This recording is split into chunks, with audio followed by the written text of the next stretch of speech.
میں آپ کو یہ تلخ حقیقت بتاؤں کہ اس وقت جو اسٹیٹسٹکس ہیں اس کے مطابق والدین اپنی بچوں کی تربیت میں مسلم معاشرے میں سب سے پسماندہ نظر آتے ہیں۔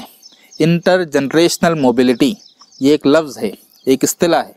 اس اصطلاح کا مطلب یہ ہے کہ ایک جنریشن کے بعد اس کی دوسری جنریشن سماجی اور تعلیمی سطح پر کتنی ترقی کرتی ہے، جتنی ترقی کرتی ہے اس کو انٹر جنریشنل موبلٹی کہا جاتا ہے۔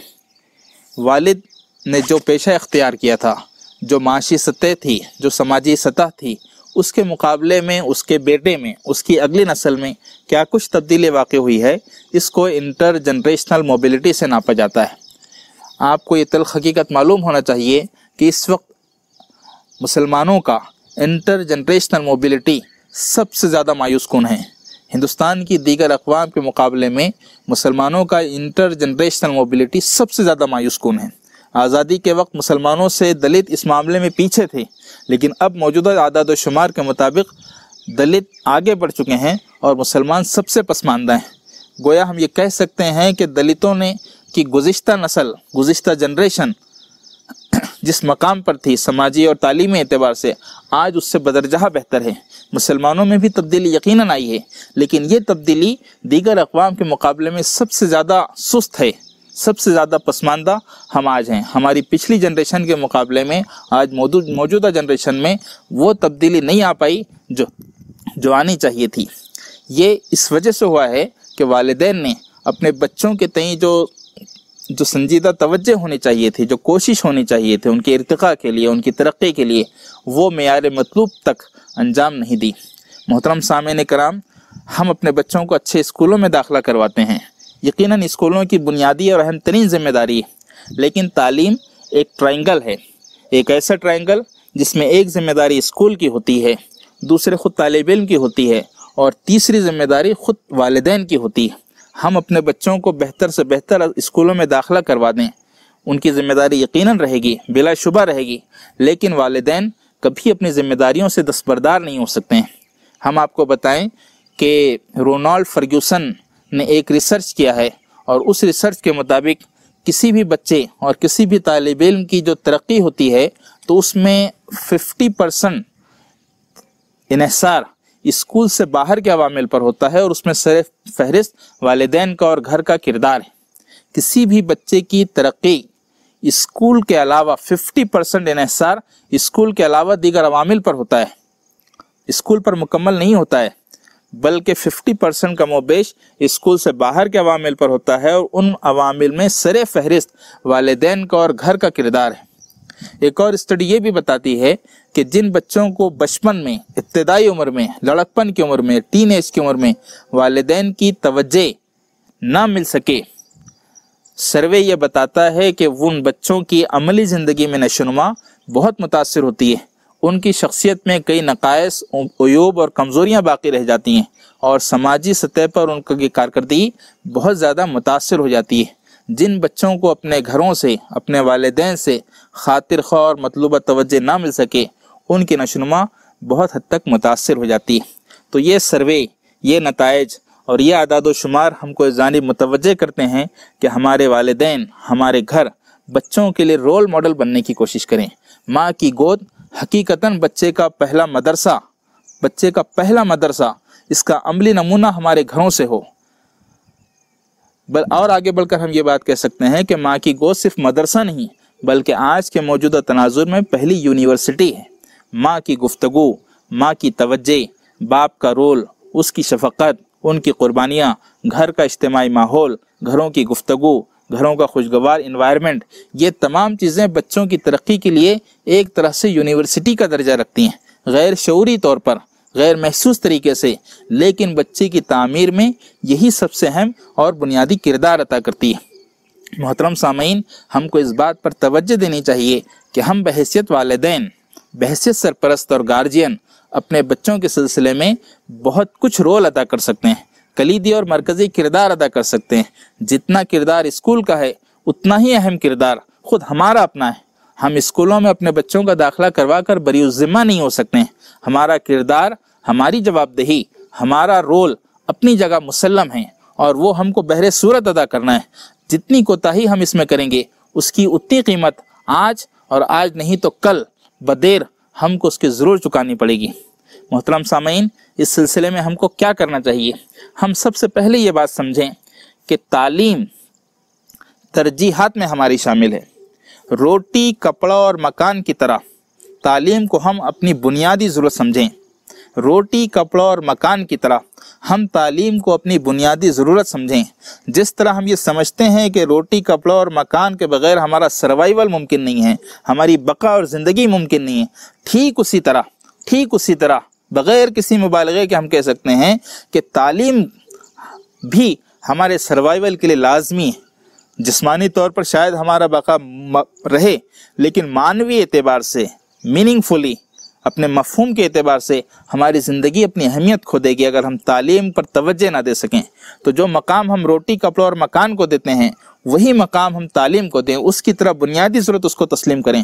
ہم آج روٹی، کپڑا اور مکان پر کیا کچھ خرچ نہیں کرتے ہیں۔ ہم نے سچ بات تو یہ ہے کہ ہم نے آج تعلیم، روٹی، کپڑا اور مکان کو ضرورت سے پرے تعیش کا درجہ دے دیا ہے۔ اب نیسیسٹی سے زیادہ لگژریز ہماری روٹی، کپڑا اور مکان بن گئی ہیں۔ ہم کھانے پر کیا کچھ خرچ کرتے ہیں، ہم گھر بنانے پر کیا کچھ خرچ کرتے ہیں۔ ہمارے گھر کی بجائے، مکان کی بجائے ولا اور بنگلہ بن جاتے ہیں۔ انٹیریئر ڈیکوریشن میں ہم کیا کچھ خرچ کرتے ہیں، اچھا کھانے اور اچھا پہننے پر، انواع و اقسام کے غذاؤں پر، رنگ برنگے لباسوں پر، بے شمار لباسوں پر ہم کیا کچھ خرچ کرتے ہیں، بے پناہ خرچ کرتے ہیں۔ ہم ذرا اس کا جائزہ لیں۔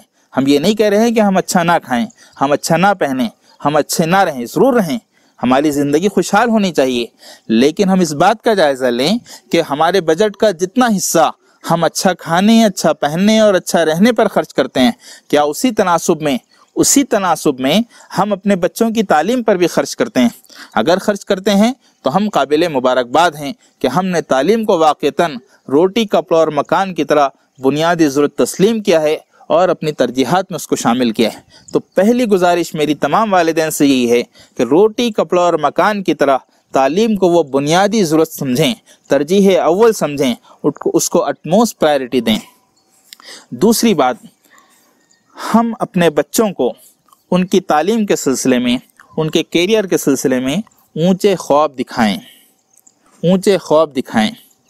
آج ہمارے سماج کا ایک بڑا المیہ یہ ہے کہ ہماری خواہشات اور ہمارے خواب بہت چھوٹے ہو گئے ہیں۔ میں نے ابھی کچھ دیر قبل انٹر جنریشنل موبلٹی کے سروے کو آپ کے سامنے پیش کیا کہ مسلمان 40-50 سال قبل جہاں تھے ان کی اگلی نسل میں کوئی بڑی تبدیلی نہیں آئی ہے۔ اس کی بنیادی وجہ یہ ہے کہ ہماری گزشتہ نسل نے اپنے نئی نسل کو اونچے خواب نہیں دکھائے ہیں، ان کے اندر اونچی خواہشات، بلند خواہشات اور بلند مقاصد پیدا نہیں کیے ہیں۔ ان کو بہت حقیر اور چھوٹے مقاصد کے ساتھ کہ بس وہ کسی طرح زندگی گزار سکیں، ان کو آگے بڑھایا ہے۔ جب تک ہماری خواہشات بلند نہیں ہوتی تب تک ہم بڑے مقاصد کو، بڑی منازل اور بڑی کامیابیوں کو ہرگز حاصل نہیں کر سکتے ہیں۔ ہمارے والدین اپنے بچوں کو یہ خواب دکھائیں کہ بیٹے تم کو اپنی کلاس میں اول آنا ہے، بیٹی تم کو اپنے کالج اور اپنی یونیورسٹی میں ٹاپ کرنا ہے، تم کو گولڈ میڈلسٹ بننا ہے، تم کو فلاں امتحان میں جو ریاست بھر پر منعقد ہوگا اس میں اپنا نمایاں مقام پیدا کرنا ہے، تم کو بہترین کیریئر بنانا ہے، تم کو فری سیٹ میں ایڈمیشن ملنے چاہیے، تم کو اس کے بعد جب تم عملی زندگی میں قدم رکھو تو تم یہ ویژن رکھو، تمہارا یہ خواب ہونا چاہیے کہ تم اپنے شہر کے معروف سرجن میں تمہارا شمار ہو۔ بیٹی ہم تم کو یہ خواب دکھاتے ہیں کہ تم ایک ایسی وکیل اور ایک ایسی قانون داں بنو کہ جس کا شمار ریاست کے مشہور وکلا میں، مشہور لائرز میں ہو۔ بیٹے میں تم کو خواب دکھاتا ہوں کہ تم ہندوستان کے بہترین میڈیا پرسنز میں، بہترین تجزیہ نگاروں میں، بہترین سوشل ایکٹیوسٹ میں تمہارا شمار ہو۔ یہ اونچے اونچے خواب ہم اپنے بچوں کو دکھائیں۔ ہم میں سے کتنے بچوں نے ہم میں سے کتنے پیرنٹس نے اپنے بچوں کو یہ خواب دکھایا ہے کہ بیٹے تم کو بھارت رتن ایوارڈ حاصل کرنا ہے، بھارت کا سب سے بڑا ایوارڈ سماجی خدمت کے لیے، مجموعی خدمت کے لیے، مجموعی کارکردگی کے لیے میرے بیٹے تم کو حاصل کرنا ہے، دنیا کا سب سے باوقار ایوارڈ نوبل پرائز میرے بیٹے تم کو حاصل کرنا ہے۔ یہ بلند خواب اپنے بچوں اور اپنی بچیوں کو بلندیوں پر لے جانے والے یہ اونچے خواب ہم میں سے اپنے بچوں کو کتنے لوگ دکھاتے ہیں؟ میں نہیں کہہ رہا ہوں کہ ہم کوئی خیالی پلاؤ بنائیں، حقیقت کی دنیا میں جئیں، لیکن حقیقت کی دنیا میں اپنے بچوں کو کمزور نہ سمجھیں۔ جس سطح پر ان کو بلندی کے خواب دکھا سکتے ہیں ان کے صلاحیتوں کے تناسب میں، ان کے صلاحیتوں کے تناظر میں اونچے خواب ان کو دکھانے کی کوشش کریں، تاکہ ان کے اندر امنگیں پیدا ہوں، ان کے اندر آرزویں مچلیں۔ یہ عمر بچوں کی لڑکپن کی عمر امنگوں کو پیدا کرنے کی عمر ہوتی ہے، جس امنگ کو وہ ٹھان لیں وہ کر گزرتے ہیں۔ تو ہم اپنے بچوں کو اس نوخیز عمر میں اونچے اونچے خواب دکھائیں۔ محترم سامعین، میں یہ عرض کرنا چاہتا ہوں کہ عظیم شخصیات وہ آسمانوں سے نہیں اترتی ہیں، عظیم شخصیات آسمانوں سے نہیں نازل ہوتی ہیں، عظیم شخصیات ماؤں کی گود میں پروان چڑھتی ہیں، عظیم شخصیات ماں باپ کے آغوش میں پروان چڑھتی ہیں، عظیم شخصیات کی تیاری کے بیج وہ گھروں کے ماحول میں بوئے جاتے ہیں۔ اگر گھروں کا ماحول خوشگوار نہ ہو، اگر ماں باپ کی توجہ نہ ہو، اگر وہ اپنے بچوں کے لیے وقت فارغ نہ کریں، وہ اپنے بچوں کے لیے ویژن نہ رکھیں، اگر گھر کا ماحول جھگڑے، تنازعات، ناخوشگوار گفتگو اور فضول گفتگوؤں میں گزر جائے، تو ایسے گھروں میں کبھی عظیم شخصیات پروان نہیں چڑھ سکتی ہیں۔ عظیم شخصیات آسمان سے نازل نہیں ہوتی ہیں، عظیم شخصیات ماؤں کے آغوش میں اور گھروں کے ماحول میں پروان چڑھتی ہیں۔ ان کی تیاری کے بنیادی بیج اسی ماحول میں بوئے جاتے ہیں۔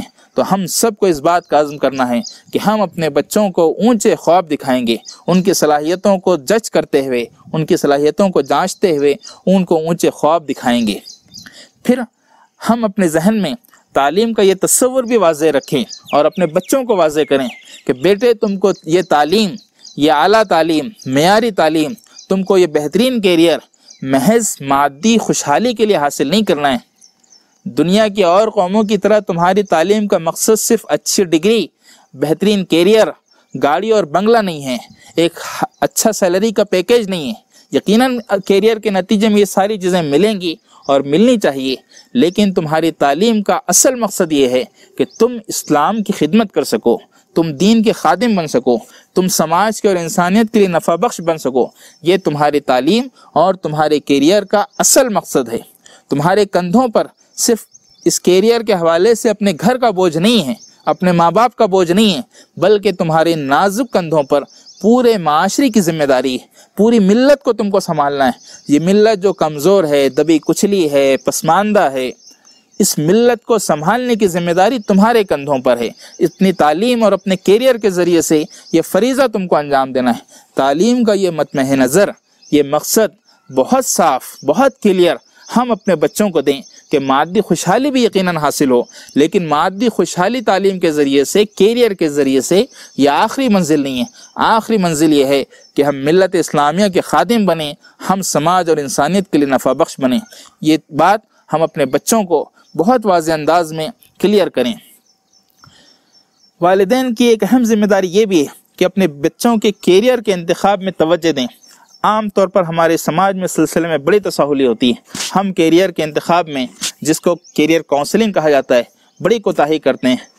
10ویں اور 12ویں تو بہت دور، ابتدائی عمر سے اس بات کی کوشش کریں کہ ہم اپنے بچوں کی کاؤنسلنگ کروا کر ان کے کیریئر کو منتخب کریں۔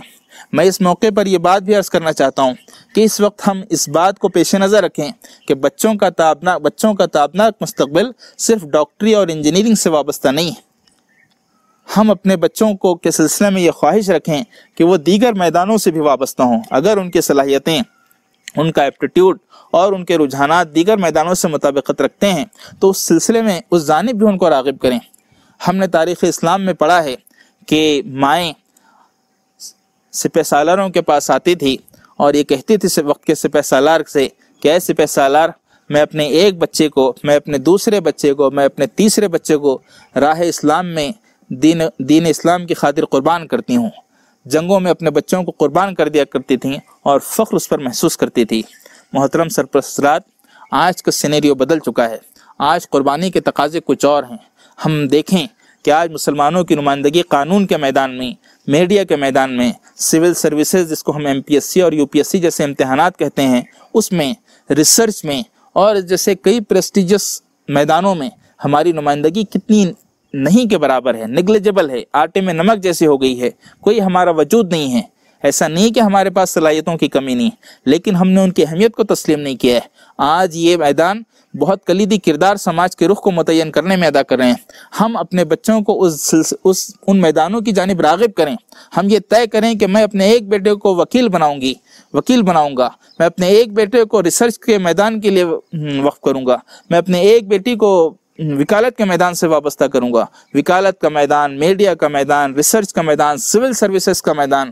ابھی اس MPSC کے نتائج آئے ہیں، کتنی خوشگوار خبریں آئی ہیں کہ ہماری بہنوں نے، ہماری بیٹیوں نے، 3 بیٹیوں نے نمایاں کارکردگی حاصل کی۔ ہم اپنے بچیوں کا، اپنے بچوں کا مستقبل پہلے سے طے کریں۔ یہ امکانات کی دنیا ہے، اپرچونٹیز کا سمندر ہے، کوئی رکاوٹ نہیں ہے۔ اگر ہم اپنے بچوں کو ویژن دیں، حوصلہ دیں، تو ہمارے بچے ترقی کے بہت اونچے منازل طے کر سکتے ہیں۔ محترم سامعین، اس سلسلے میں ایک اور اہم بات یہ کہ جب ہم اپنے بچوں کو معیاری تعلیم کے لیے متوجہ کرتے ہیں، ان کی تعلیمی کارکردگی کو آگے بڑھانے کی کوشش کرتے ہیں، تو یہ بات ذہن میں رکھیں کہ ہم کو اپنے بچوں کا مقابلہ خود انہی سے کرنا ہے۔ یہ اس وقت معاشرے کی ایک ٹریجڈی ہے کہ بچوں کا مقابلہ محلے کے اور پڑوس کے بچے سے کیا جاتا ہے، بچے کا مقابلہ کسی رشتہ دار کے بچے سے کیا جاتا ہے۔ جب محلے کا بچہ کوئی کامیابی حاصل کرتا ہے تو ہمارے اپنے بچے کو ہم کوفت کرتے ہیں، اس کو مایوسی میں مبتلا کرتے ہیں، اس کے اندر احساس کمتری مبتلا کرتے ہیں، اس جیسا بننے کی بیجا خواہش خود اپنے اور اس بچے کے اندر پیدا کرتے ہیں۔ یہ بہت نامناسب رویہ ہے۔ ہم اس بات کو سمجھیں کہ اللہ تعالیٰ نے اپنی مشیت کے تحت ہر ایک کو مختلف صلاحیتیں اور مختلف پیمانے کے ساتھ بھیجا ہے۔ ہر بچہ اپنی جگہ منفرد ہے، ہر فرد ہے ملت کے مقدر کا ستارہ، ہر فرد ملت کے مقدر کا ستارہ ہے، اور ہر فرد اپنی جگہ منفرد ہے، ہر فرد یکتا ہے، اپنی مثال آپ ہے۔ اپنے بچے کو دوسروں کے بچوں سے کمپیئر نہ کریں، دوسروں سے کمپیئر کر کے ان کے اندر مایوسی اور احساس کمتری نہ پیدا کریں۔ ہم اس بات کی کوشش کریں کہ ہمارا بچہ خود اپنے آپ سے موازنہ کرے۔ میں یہ نہیں کہہ رہا ہوں کہ ہم کمپٹیشن کی دنیا میں نہ آئیں، لیکن کمپٹیشن بہترین وہ ہے جو خود اپنے آپ سے کیا جائے۔ خود مسابقتی سیلف کمپٹیشن یہ آگے بڑھنے کا سب سے کارگر طریقہ ہے۔ دوسروں سے موازنہ کرنے کی بجائے خود اپنے بچے سے، اپنے آپ سے موازنہ کیا جائے۔ rather than being superior to others, try to be superior to yourself every day and every moment۔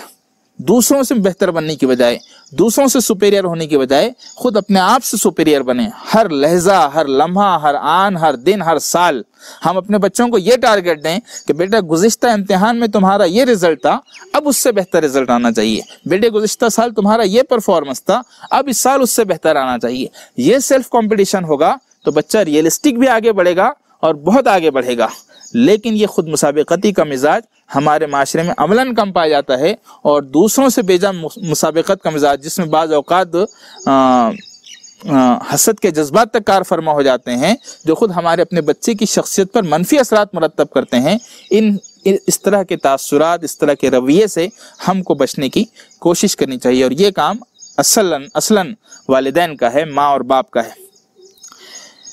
بچوں کی تعلیم کے سلسلے میں ایک اور اہم بات، بلکہ سب سے اہم بات، وہ یہ کہ ہم روزانہ کے شیڈیول میں بچوں کے لیے وقت فارغ کریں۔ بچوں کو بھی گھر پر تعلیم اور پڑھائی کے لیے وقت مختص کریں، اور صرف ان کو آمادہ نہ کریں بلکہ خود والدین، بالخصوص مائیں، اپنا مخصوص وقت بچوں کی پڑھائی اور تعلیم کے لیے مختص کریں۔ وہ اپنے ان بچوں کو لے کر پڑھائی کے لیے گھنٹہ، 2 گھنٹہ، 3 گھنٹے بیٹھے، اور ویسے ہی پڑھائے جیسے کلاس میں ٹیچر پڑھاتا ہے۔ آج الحمدللہ ہماری مائیں، ہمارے گھروں کی والدہ کوالیفائڈ ہیں، گریجویٹ ہیں، پوسٹ گریجویٹ ہیں، اعلیٰ تعلیم یافتہ ہیں۔ بہت آسانی کے ساتھ پرائمری ایجوکیشن کی سطح تک تو گھر کی ہر ماں، 12ویں پاس بھی اگر خدا نخواستہ کوئی ماں ہے، بہت ساری مائیں تو الحمدللہ گریجویٹ اور پوسٹ گریجویٹ ہیں، لیکن بالفرض کوئی 12ویں پاس ماں ہیں تو وہ بھی ہم یقین کے ساتھ کہہ سکتے ہیں کہ کم سے کم پرائمری تعلیم اپنے بچے کو، اپنی بچی کو، بیٹے اور بیٹی کو بہت آسانی کے ساتھ دے سکتی ہے۔ تو ہر ماں، باپ، گھر کا جو فرد ممکن ہو، وہ اپنے بچوں کے لیے، اپنے بچوں کی گھر پر تعلیم کے لیے وقت کو فارغ کرے۔ گھر کے ٹائم ٹیبل میں ایک وقت متعین ہو جس میں بچے پڑھائی کریں، اور والدین ان کو اکمپنی کریں، اور اس طرح سے اکمپنی کریں، ویسے ہی پڑھائیں جیسے اسکول میں ٹیچر پڑھاتے ہیں۔ محترم سامعین، میں اس موقع پر، اس نقطے پر وضاحتاً یہ بات پیش کروں کہ الحمدللہ گرچہ کہ ہماری لڑکیاں آج بہت اچھی تعلیم حاصل کر رہی ہیں، لیکن یہ المیہ ہیں کہ ہم نے سوچ کچھ اس طرح سے بنا لی ہے کہ بچی کی تعلیم، بیٹی کی تعلیم کا، اعلیٰ تعلیم کا مقصد یہ ہے کہ اس کو اچھے سے رشتے آئیں، معقول رشتہ اس کو آئے، اچھی جگہ اس کی شادی ہو۔ اس غرض سے ہم تعلیم اپنی بچیوں کو دینا چاہتے ہیں۔ ہو سکتا ہے کہ میرا یہ گمان غلط ہو، لیکن خدا نخواستہ اگر اس میں کچھ صداقت پائی جاتی ہے تو میں بڑے ادب اور احترام کے ساتھ والدین سے یہ گزارش کرتا ہوں کہ وہ اس ویژن کو براڈ کریں، اس سوچ میں وسعت لائیں۔ بے شک بچیوں کی اچھی جگہ شادی ہونی چاہیے، بہترین رشتے آنے چاہیے، لیکن تعلیم کا مقصد، اعلیٰ تعلیم کا مقصد محض اتنا نہیں ہے۔ اگر ممکن ہو تو ہماری لڑکیاں ڈاکٹر، انجینئر بنیں، ٹیچر بنیں، اور مختلف کیریئر کے مواقع ان کو ملتے ہیں وہاں جائیں۔ اسلام نے اس سلسلے میں کوئی روک نہیں رکھی ہے۔ اپنی عزت اور عصمت کی حفاظت کرتے ہوئے، اخلاقی حدود کا احترام کرتے ہوئے وہ سماج میں اپنی خدمات انجام دے سکتی ہیں، ضرور دیں۔ لیکن جہاں تک گھر کی بات ہے، لڑکیوں کی تعلیم کا یہ ویژن کلیئر رہے کہ ان کی اعلیٰ تعلیم شادی کے اور رشتوں کے لیے نہیں ہے، بلکہ ان کی اعلیٰ تعلیم اس غرض سے ہے کہ بیٹی تم کو تعلیم اس لیے حاصل کرنا ہے تاکہ تم اپنے بچوں کی تربیت کر سکو۔ تم کو اعلیٰ تعلیم اس لیے حاصل کرنا ہے کہ تم اپنے جاب کے ساتھ اپنے بچوں کی تربیت کر سکو۔ اپنے بچوں کی تربیت کو اعلیٰ تعلیم کا ایک اہم مقصد بالکل کلیئر ہم کو اپنے بچوں کو حصول تعلیم کے وقت دینا چاہیے۔ تو اس سلسلے میں ہم خصوصی طور پر توجہ دیں۔ اگر یہ کام ہم کرتے ہیں کہ ہمارے گھر میں مائیں، باپ، گھر کے دیگر افراد جو تعلیم یافتہ ہیں وہ بچوں کو باقاعدہ تعلیم کے لیے لے کر بیٹھیں، 2-4 گھنٹے ان کو پڑھائیں، اپنے نگرانی میں پڑھائیں، تو یقین جانیے تعلیمی انقلاب آنے میں کچھ دیر نہیں لگے گی۔ ہر گھر میں تعلیمی انقلاب ہوگا، گھر گھر میں تعلیمی انقلاب ہوگا، لیکن اس کے لیے ہم کو اپنے وقت کو فارغ کرنا ہوگا۔ ابھی لاک ڈاؤن کا پیریڈ ہے، اس وقت تو اس کی اہمیت اور زیادہ ہے۔ ہر گھر میں تعلیم یافتہ لوگ ہیں، اسکولیں اپنا فریضہ انجام دیتے رہیں گی آن لائن کلاسز کی شکل میں، لیکن ہر فرد، ہر والدہ، ہر والد اس بات کی کوشش کرے کہ وہ خود بچوں کو لے کر بیٹھے، ان کو سکھائے اور ان کو پڑھائے۔ ہمارے گھر میں بچوں کو ہم تعلیمی وسائل فراہم کریں۔ ہر بچے کے لیے ہم کیا کچھ گھر میں اور چیزوں پر خرچ نہیں کرتے ہیں؟ کیا ہم اپنے بچوں کی تعلیم کے لیے، ان کے سیلف اسٹڈی کے لیے ان کو خصوصی ٹیبل اور چیئر فراہم کرتے ہیں؟ ان کی جو دیگر ضروریات ہیں اسٹڈی کے لیے وہ فراہم کرتے ہیں؟ ہم اس کا جائزہ لیں۔ بہتر ہے ممکن ہو اگر تو ہم اپنے بچوں کو اسٹڈی کے لیے علیحدہ روم فراہم کریں۔ علیحدہ روم فراہم کریں گے تو ان کی تعلیم میں یکسوئی رہے گی۔ اگر یہ ممکن نہیں ہے گھر کے چھوٹا ہونے کی وجہ سے، تو جس وقت بچے پڑھائی کر رہے ہوتے ہیں ہمارے گھر کا اجتماعی ماحول ایسا ہو کہ بچے سکون اور یکسوئی کے ساتھ پڑھائی کر سکیں، کسی قسم کا ڈسٹربنس نہ ہو۔ بچے ایک جانب پڑھائی کریں اور دوسری جانب مائیں سیریلز دیکھتے رہیں، ٹی وی چلتی رہے، گفتگویں چلتے رہیں، ایون جھگڑے چلتے رہیں خدا نخواستہ، تو بچے کیسے تعلیم حاصل کریں گے؟ تو گھروں میں پوری یکسوئی ہو۔ جس وقت بچے پڑھائی کرتے ہوں اس وقت ٹی وی، گفتگو، شور شرابہ، ان تمام پر روک لگانا یہ والدین کی ذمہ داری ہے۔ یہ ان کی اسٹڈی ایورز کو مور پروڈکٹیو بنائے گا، مزید ثمر آور بنائے گا۔ تو اس سلسلے میں بھی ہم توجہ دیں۔ ہم اس بات کی کوشش کریں کہ ہمارے بچے جب اچھی کارکردگی لاتے ہیں تو ان کی ہمت افزائی کریں۔ ہم اپنے بچوں کو مختلف چیزیں دلائیں، ہمت افزائی کے طور پر، انعام کے طور پر، تحفوں کے طور پر، ان کے جو خواہش کی چیزیں ہوتی ہیں اعتدال کے ساتھ ان کو انعام کے طور پر دیں، ان کو حوصلہ افزائی کریں۔ اگر وہ خدا نخواستہ اچھی کارکردگی نہ لا سکیں تو اس بات کی بھی کوشش کریں کہ بچوں کے اندر مایوسی پیدا نہ کریں، الزام تراشی نہ کریں، بلیم نہ کریں۔ وہ وقت ان کے حوصلہ افزائی کا ہوتا ہے، ان کو راستہ دکھانے کا اور رہنمائی کا ہوتا ہے۔ ہم ایسے موقعوں پر ان کے اندر مایوسی اور ہمت شکنی نہ کریں۔ یہ بھی ہمارے معاشرے کا ایک المیہ ہے کہ جب کبھی بچوں سے گفتگو کی جاتی ہے ان کی ناکامی پر یا ان کی کسی غلطی پر، تو عموماً والدین کا انداز گفتگو بہت زیادہ حوصلہ شکن ہوتا ہے، چیپ ورڈز استعمال کرتے ہیں۔ بہت ہی چیپ ورڈز کا استعمال ہمارے معاشرے میں، ہمارے گھروں میں عام ہیں۔ گدھے جیسے الفاظ ہم بہت ہی آسانی کے ساتھ بولتے ہیں۔ اس قبیل کے نہ جانے کتنے الفاظ ہمارے گھروں میں ایسے بولے جاتے ہیں جس کی اس کی کوئی حیثیت ہی نہیں۔ ہم نہیں جانتے کہ ہمارے بچوں پر اس کے کیا نفسیاتی اثرات مرتب ہوتے ہیں۔ تو ان چیپ ورڈز کے استعمال سے ہمارے والدین کو بچنا ہے۔ حوصلہ افزائی والے جملے، ہمت بندھانے والے جملے، راستہ دکھانے والے جملے، کچھ کر گزرنے کا جذبہ پیدا کرنے والے جملے ہمارے والدین کی جانب سے بولے جائیں۔ تو اس بات کی ہم خصوصی کوشش کریں۔ ایک اور اہم چیز گھروں کے ماحول میں وہ ہے موبائل کا استعمال۔ محترم سامعین، اکبر الہ آبادی نے عرصہ پہلے فرعون کی طرف اشارہ کرتے ہوئے ایک شعر کہا تھا کہ یوں قتل سے بچوں کے وہ بدنام نہ ہوتا، افسوس کے فرعون کو کالج کی نہ سوجی۔ یوں قتل سے بچوں کے وہ بدنام نہ ہوتا، افسوس کے فرعون کو کالج کی نہ سوجی۔ انہوں نے اپنے زمانے میں جب دیکھا کہ کالجز اور اسکولز طلبہ کی بچوں کی تباہی اور بربادی کا سامان بنے ہوئے ہیں، تو بڑے درد کے ساتھ انہوں نے تنزیہ کہا تھا کہ یہ کالجز اگر موسیٰ علیہ السلام اور فرعون کے زمانے میں پیدا آ جاتے تو فرعون کو بچوں کو زندہ قتل کرنے کی ضرورت نہیں تھی، وہ ان کو زندہ قتل کرنے کی بجائے کالجز کھول دیتا، بچے زندہ موت وہاں مر جاتے، زندہ موت مر جاتے۔ تو اس تلخ حقیقت کی طرف بڑے لطیف طنز کے ساتھ اکبر نے اشارہ کیا تھا۔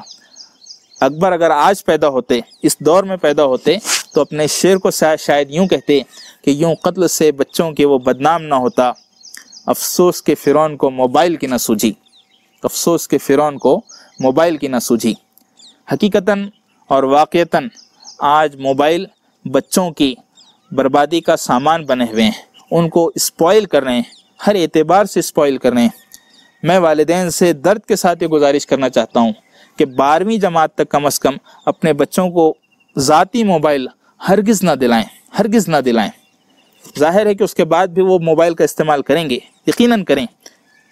اب ممکن نہیں ہے اور شاید مناسب بھی نہیں ہے کہ ہم اپنے بچوں کو موبائل سے مکمل طور پر دور رکھیں۔ اپنے گھر کا موبائل وہ استعمال کرتے ہیں، یہ ای جنریشن ہے، الیکٹرانک جنریشن ہے، ہائی ٹیک جنریشن ہے۔ موبائل ان کا اوڑھنا بچھونا ہے۔ دودھ کی نپل جب بچہ پکڑتا ہے، دودھ کی بوتل کے ساتھ وہ موبائل ہاتھ میں لیتا ہے، اور جتنا آشنا وہ دودھ کی بوتل سے ہوتا ہے اتنا ہی بلکہ شاید اس سے زیادہ آشنا موبائل سے اور موبائل کے فیچر سے ہوتا ہے۔ تو اب یہ ممکن نہیں ہے، مناسب بھی نہیں ہے کہ ہم اپنے بچوں کو موبائل سے آزاد رکھیں، لیکن ہم اپنے بچوں کو موبائل کے استعمال کو مانیٹر کریں، ہم اپنے بچوں کے موبائل کے استعمال کو سپروائز کریں، ان کے موبائل کے استعمال کو گائیڈ کریں، ہم ان کے موبائل کے استعمال کو ایجوکیشن فرینڈلی بنائیں، ایجوکیشن فرینڈلی بنائیں۔ ایسے بے شمار یوٹیوب پر ویڈیوز ہیں، لیکچرز ہیں، چھوٹے چھوٹے کھیل کے مقابلے ہیں، کھیلتے کودتے بچوں کو ایسی کئی چیزیں یوٹیوب پر اور ویڈیوز میں مل سکتی ہے، اینیمیشنز میں مل سکتی ہے، کارٹونز میں مل سکتی ہے، اور مختلف شکلوں میں مل سکتی ہے موبائل پر، جس کے ذریعے سے ان کے اخلاق اور کردار بھی محفوظ رہیں، معلومات میں بھی اضافہ ہو، صلاحیتیں بھی نکھرتی چلے جائیں اور تعلیم بھی بہتر ہو۔ تو ہم کو اپنے بچوں کے موبائل کے استعمال کو ایجوکیشن فرینڈلی اور ایتھکس فرینڈلی بنانا ہے۔ صرف اس بات کو اگر ہم مانیٹر کریں، اس کے رخ کو متعین کر دیں، تو ہم کو موبائل سے نقصان ہونے کی بجائے اور زیادہ بہتر فوائد حاصل ہو سکتے ہیں۔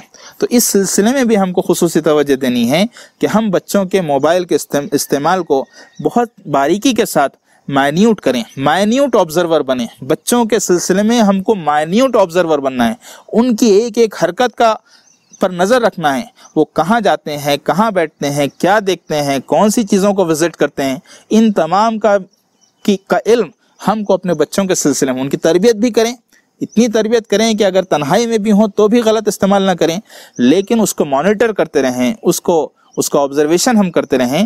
یہ آج حقائق کی دنیا میں اس کی بہت زیادہ ضرورت ہے۔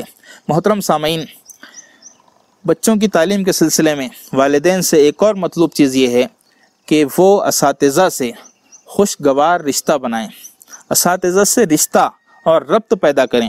خوشگوار تو اس کے بعد کا مرحلہ ہے، کم از کم ربط اور رشتہ بنائیں۔ ہم آپ کو بتائیں کہ کئی والدین ایسے ہیں جن کو یہ تک پتہ نہیں ہوتا ہے کہ ان کا بچہ کون سی کلاس میں پڑھتا ہے۔ کئی والدین ایسے ہیں، بہت افسوس کی بات ہے کہ بعض اوقات والدین کو یہ تک پتہ نہیں ہوتا کہ ان کا بچہ کون سی کلاس میں پڑھتا ہے۔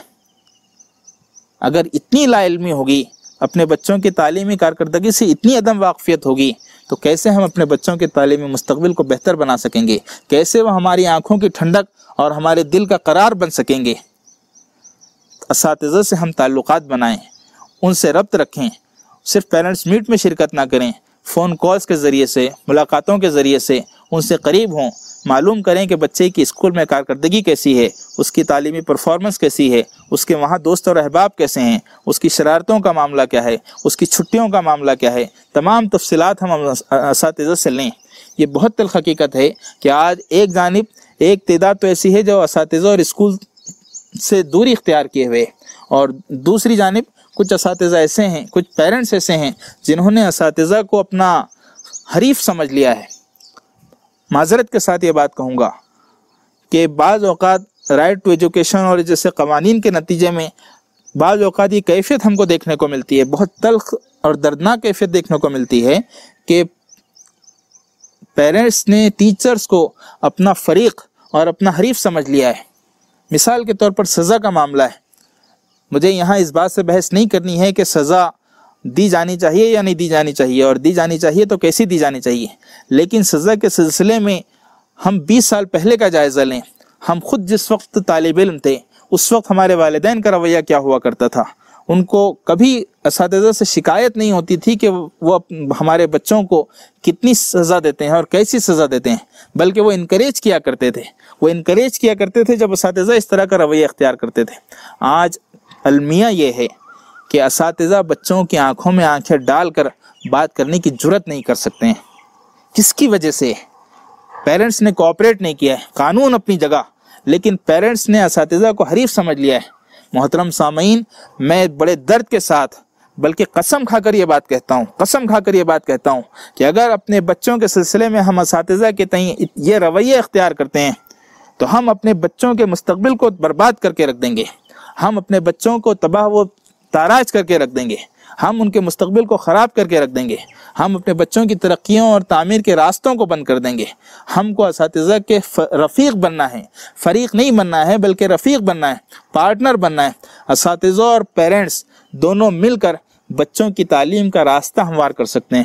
تو اس سلسلے میں بہت سنجیدگی کے ساتھ ہم کو توجہ دینی چاہیے کہ ہم اساتذہ کے ساتھ روابط بنائیں، مستقل ملاقاتیں کریں، خوشگوار روابط بنائیں، ان کو اپنا رفیق اور اپنا پارٹنر سمجھیں۔ اساتذہ کی بھی ذمہ داری یہ ہے کہ پیرنٹس کے سلسلے میں خوشگوار تعلقات بنائیں۔ یہ دو طرفہ عمل ہے۔ میں دونوں سے کہوں گا کہ دونوں ایک دوسرے سے اپنی اپنی ذمہ داریوں کو سمجھتے ہوئے اپنا اپنا رول اس طرح سے انجام دیں کہ دونوں مل کر ایک دوسرے کے رفیق اور پارٹنر بنیں، نہ کہ فریق بنیں، اپوننٹ بنیں۔ تو یہ اساتذہ کے سلسلے میں بڑی اہم ضرورت ہے۔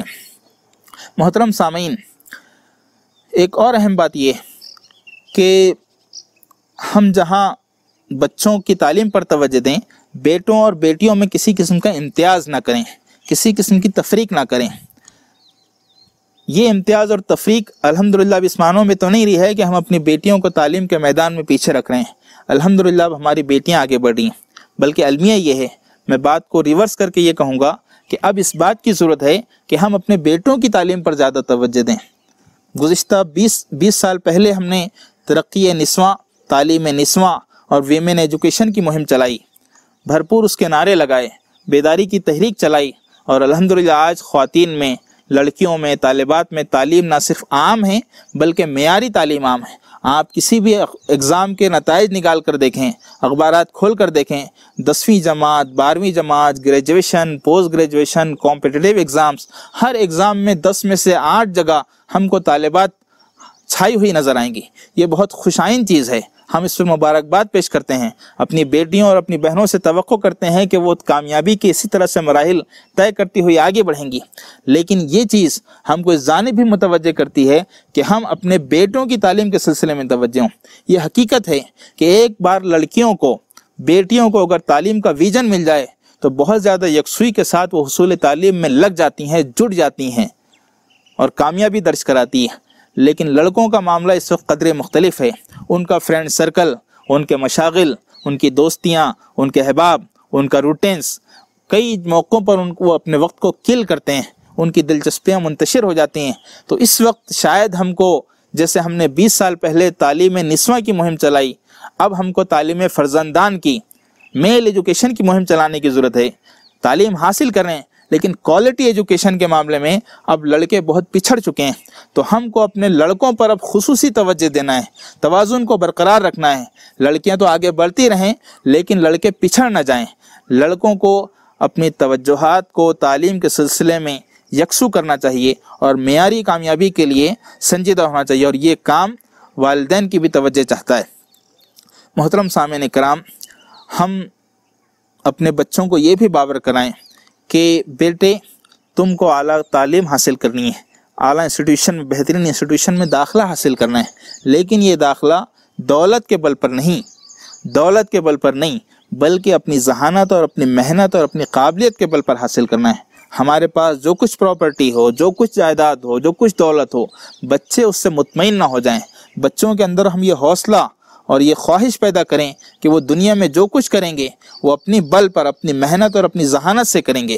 یہ حوصلہ ہم اپنے بچوں کو بہت ابتدائی عمر میں دیں کہ وہ اپنے بل پر کچھ کر گزرنے کی صلاحیت اور خواہش اپنے اندر پیدا کریں۔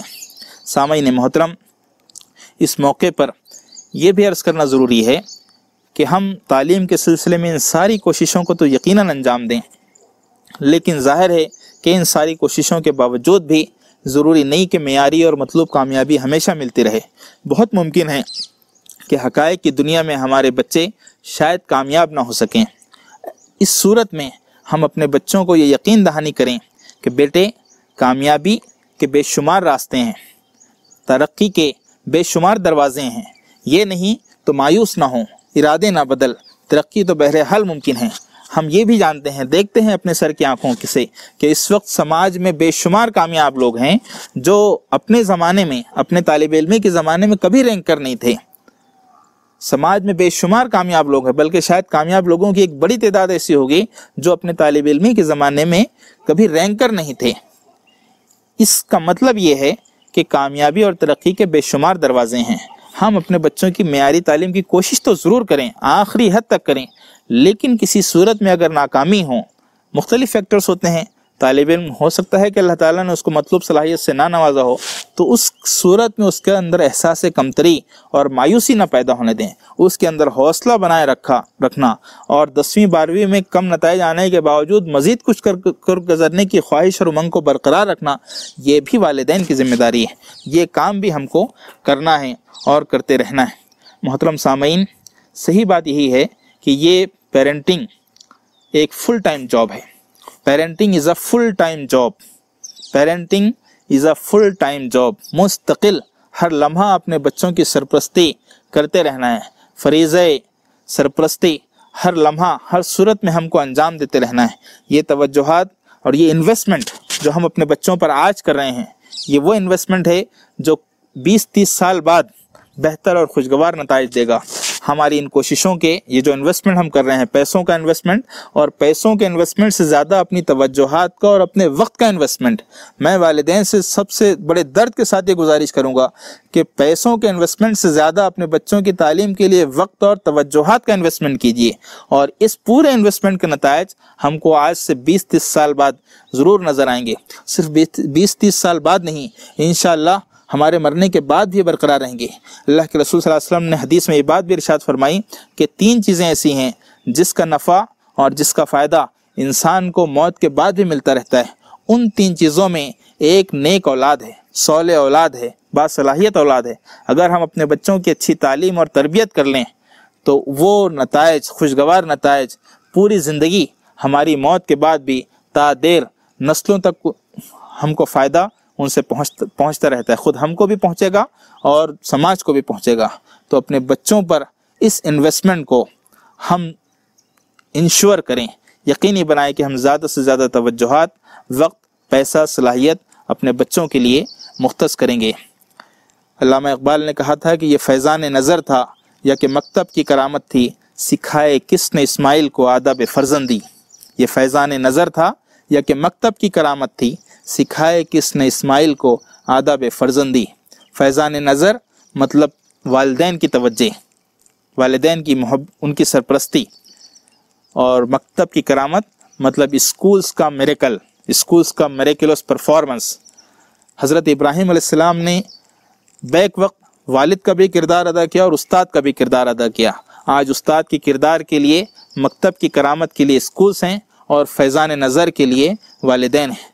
اسکولیں اپنا میریکولس پرفارمنس، اپنا کرشماتی کارکردگی جاری رکھیں، دکھائیں، اپنے اصل جوہر دکھائیں، اور والدین گھروں پر فیضان نظر یعنی اپنی توجہات اور اپنی کوششوں کے جوہر دکھائیں۔ یہ فیضان نظر اور یہ مکتب کی کرامت دونوں مل جائیں تو ہمارے معاشرے میں تعلیمی انقلاب آنے میں کچھ دیر نہیں لگے گی۔ ہماری یہ نوخیز نسل، صلاحیتوں سے، قابلیتیں سے بھرپور یہ نسل صرف ملت کی آنکھوں کا تارہ نہیں بلکہ سماج کا، پورے سماج اور پورے انسانیت کی آنکھوں کا تارہ بن جائے گی۔ لیکن اس کے لیے تعلیمی اداروں کو بھی اپنا کرشمہ دکھانا ہے، مکتب کی کرامت دکھانی ہے، لیکن والدین کو بھی اپنا رول، اپنا بنیادی اور کلیدی رول، وہ رول جس سے محسوس ہو سکے کہ ماں کی گود بچے کا پہلا مدرسہ ہے اور گھر کا ماحول بچے کی پہلی یونیورسٹی ہے، اس رول کو انشور ہم سب کریں۔ اللہ ہم تمام کا حامی و ناصر ہو، ہم تمام کو اب تعلیمی انقلاب لانے میں اپنا اپنا رول انجام دینے کی توفیق عنایت فرمائیں۔ آمین۔ وآخر دعوانا ان الحمد للہ رب العالمین۔